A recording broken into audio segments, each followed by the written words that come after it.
नमस्कार सांग मैंने आज हूँ मंगलवार आज प्रभु हनुमान जी दिन आज प्रभु हनुमान जी पूजा करंतु आपण मैंने भी बहुत भल फल पाइबे। मु भी प्रभु हनुमान जी को बहुत भल पाए पूजा करे बहुत भी माने आपण मैंने जो भी असुविधा डाकिबे निश्चिंत प्रभु शुणिबे। देख नहांती घरे जाइए बजार जाइए प्राय 3टा बाजिगला एपर्यंत आसी ना ये बसी चाहती बसती केतवे आसवे बोली खाई ना है से चाहती बसती प्राय 3टा बाजिगला से गले 10टा बेलू गले कौन कम अच्छे आसी ना ये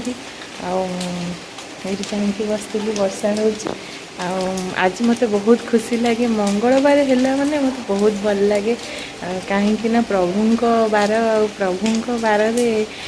मत बहुत कहीं बहुत भल लगे सफा सुतरा करी सब करी प्रभु को पूजा करी जानी प्रभु मो अच्छा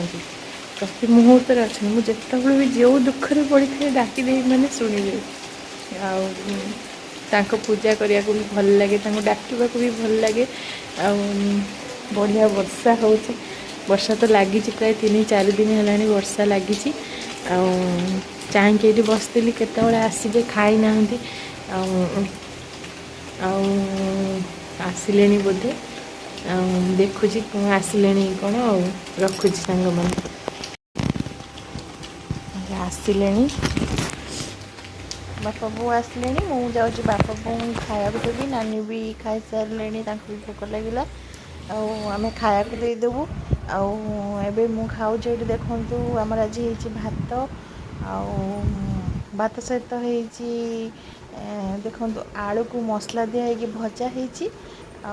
लुण लंका तो मोर निहाती टिके दरकार ये हूँ धनिया पत्र चटनी आ काकुड़ी आमर बाड़ी होता मुझे ये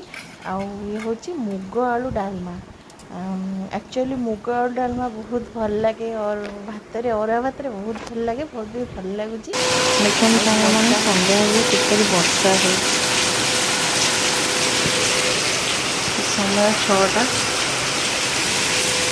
कितनी जोर वर्षा है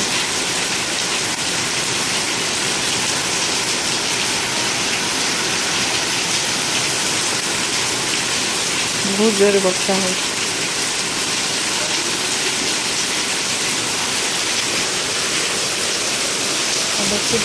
देखिले तो केमती वर्षा है मुझे घर को जाऊँगी कौन सब कर गुरुजी आसछंती पिला मानक पढ़ाई आ गुरुजी प्राय छुट्टी स्कूल छुट्टी पर पिला माने निहाती घरे आसी पहुँचल 5टा गुरुजी से 5:15 आसती घंटा टी 1.5 घंटा पढ़ाती ये बो भी संध्या देले मोर जाऊँ मु रुटी करी आ रुटी करके आसला बेलू झील पलि आसता पढ़ी आ देखो आज रात आम खाया रुटी सहित छेना तरकारी समस्ते खाई सारे मुझे आनी खाऊँ आ बढ़िया भी टेस्टी होती एक्चुअली छेना तरकारी आज सी कर भल लगुच आ रोचे सांग मैंने जय जगन्नाथ जय हनुमान।